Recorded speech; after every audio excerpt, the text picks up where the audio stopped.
Over the last couple years, when we discuss robbery in the NFL, we're usually referring to Chiefsaholic, the contract the Broncos gave Russell Wilson, or the $6.5 billion Dan Snyder was given to walk away from the Commanders. And while Chiefsaholic was a bank robber in the most literal sense, another wild story involves even more money stolen, involving a low-level team employee for the Jacksonville Jaguars. Amit Patel could spend at least 7 years in prison after pleading guilty to federal charges. Today, I want to talk about Amit Patel, who is on his way to prison after he robbed the Jags of $22 million over the course of 4 years, roughly the same amount Urban Meyer grinded them out of for his coaching services.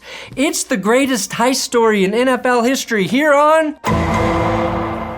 Shout out to Tyler Webb, who you might know as the co-host of Pocket Presents with Kurt Benkert, for threading this story together on Twitter like a seasoned seamstress. There was also a detailed expose on The Athletic, which featured an interview with Patel. This story involving Amit Patel broke last year during the football season. It's normally something I would have jumped into right away, but luckily there were too many non-crime football things happening last season that I didn't need to dust off the old law book right away.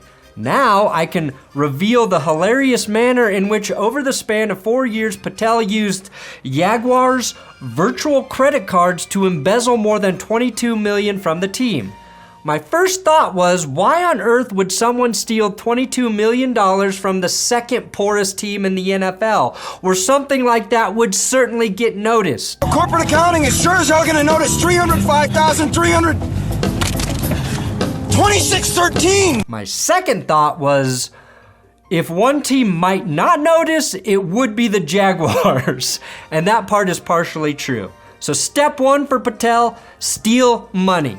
From The Athletic, they had this quote: FBI investigators subsequently discovered that Patel was creating fraudulent charges on the club's virtual credit card and then covering his tracks by sending falsified files to the team's accounting department. Patel's attorney said the vast majority of what he stole, he gambled away via online sports gambling sites. So in a way, he gave that money back to the NFL when you think about it. The government said he used the money to fund a jet-set lifestyle and purchase vehicles, a condo, a designer watch worth over $95,000, and other extravagances. Look, if I'm purchasing a $95,000 watch, that shit better tell not only the time, but what the future is as well.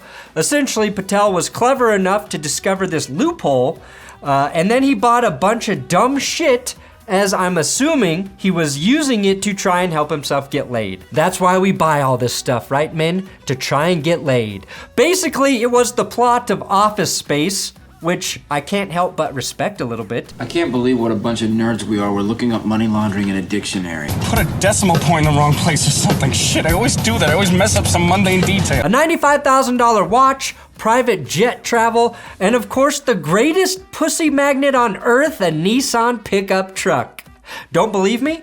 2 of my best friends drive Nissan trucks, and they have 4 kids between them. They be getting laid. Now, he started with the Jags as a coordinator for their financial planning and eventually became the manager of that department, which is how he had access to do what he did. Now, I don't blame him for wanting to make extra cash. Everyone knows, besides playing for the team, the only person who makes real cash as a Jaguars employee is Shad Khan's personal mustache waxer. Now, how Patel ended up in finance, also interesting. Like a lot of young people, he chose a prestigious career path when entering college, engineering, but quickly learned a major that complex is difficult to obtain if you enjoy partying too much. He switched to accounting, something any person can do hungover, but even that was too difficult for Patel, who transferred out of Florida State to Flagler College, as he also doubled down on a new hobby of his, gambling, playing poker, and he was getting pretty good at playing poker, and eventually received his MBA from FSU, the Harvard of the South. Now, his first job was at Deloitte, one of the big four accounting firms. And guess what? He was stealing from them as well. If you're wondering why nobody wants to hand out corporate credit cards anymore, it's because of fuckwads like Patel, who used his holy plastic rectangle at Deloitte to fund his gambling hobby, which was clearly turning into an addiction. His brother helped bail him out of that debt, which is why he wasn't punished the first time. That probably only helped him actually learn what not to do. Now this is important because gambling is what bit Patel in the ass. Look, I've worked with DraftKings and Underdog, and I have no issue working with sportsbooks and fantasy sites. Like anything else in life, you need to do shit responsibly. And it's sad that something many of us find fun, putting $10 on Lamar Jackson to beat the Chiefs in the playoffs, can stop right there, even when we lose. Sure, I'll never forgive Lamar, but I'm not thinking about that $10 or how I get it back and double down on a different bet. Patel is a man who needed to call that 1-800-GAMBLER number, but never did.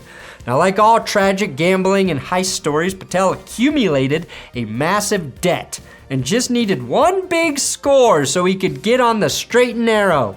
In his head, he thought he was George Clooney from Ocean's 11. In reality, he was more like Al Pacino from Dog Day Afternoon. Rob a bank. I had a plan. I had it planned. Mom, what are you doing down here? Run.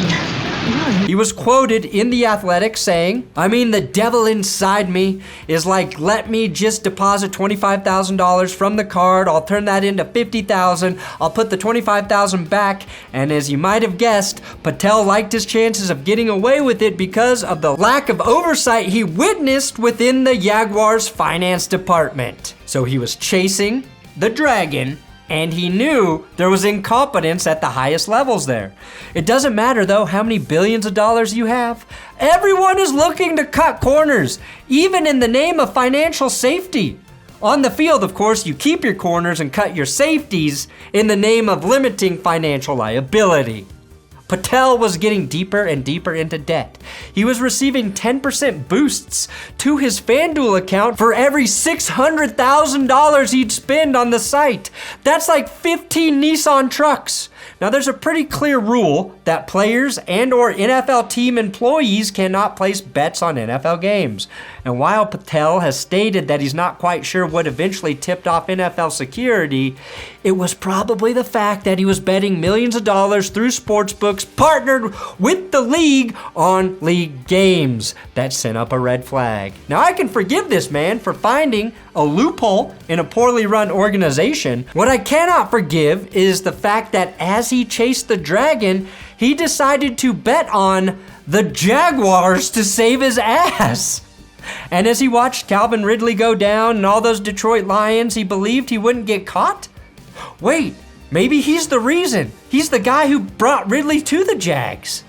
And it's important to note that the Jaguars were mostly in shambles from the time Patel ascended through the organization to when he was fired. The ownership has been stable, but there's been a lot going on in the foreground. They changed general managers, Dave Caldwell to Trent Baalke. They went from Doug Marrone to Urban Meyer to Darrell Bevell to Doug Peterson at head coach. The Urban Meyer regime was like a human smoke bomb, obscuring everything going on behind the scenes. The perfect distraction, if you will.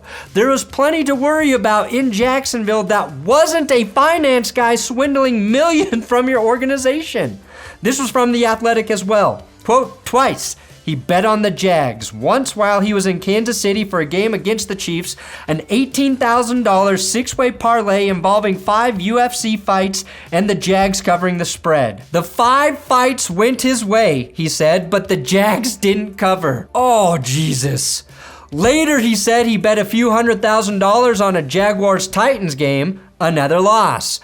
Betting on the Jags to finish your parlay is like betting on every long blonde-haired man you see from behind in the streets of Jacksonville to beat Trevor Lawrence. And more from The Athletic. He also tried to withdraw money from a wire to place bets through FanDuel, which triggered a notification from the anti-money laundering team at the site.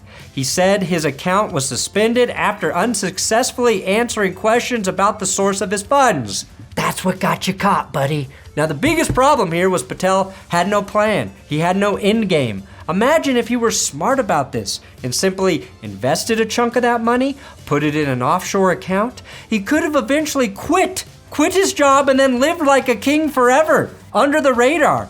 Had the NFL not been tipped off, he could have gotten away with this. We would have never known his name. But that's the problem with greed and addiction, isn't it? You can't stop, and you want more to show people how much excess you have. It's a terrible cycle. If you do this to be seen by people, that's all you can get out of it. You can get empty gifts, bro. If we respect the game, then gonna respect us back. Patel has shown remorse for his actions and entered a rehab process before his sentencing. That was certainly part of the attempt to reduce the sentencing, but getting caught will make one legitimately try and turn things around, won't it? And the final part from The Athletic, they said last Tuesday in U.S. District Court in Jacksonville, Patel stood before a judge, voice quivering, and said he was ashamed of his actions. The prosecution asked for a sentence of 84 months, emphasizing the scale of his fraud, the media attention the case received, and the message it would send to others who might steal millions and live like a king. And again, most importantly, only kings drive Nissan pickup trucks. Now, Patel's attorney asked for probation, citing his client's gambling addiction and subsequent recovery efforts as reasons for leniency. So in conclusion, Patel received a 78-month sentence. That's light, considering the sentence I've been serving as a Broncos fan has lasted over 96 months and counting. But I guess federal prison is a little different than my own prison.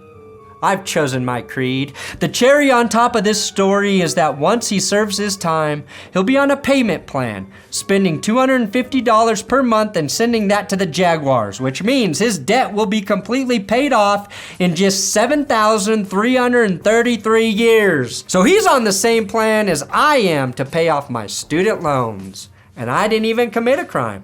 I just got an education. Thanks for watching That's Good Sports. I put the info for this month's Patreon hangout on Patreon and in the YouTube community tab for all $10 a month donors. It's Wednesday evening, so go check out those spots for the info. 8 p.m. Mountain Time. Links are there.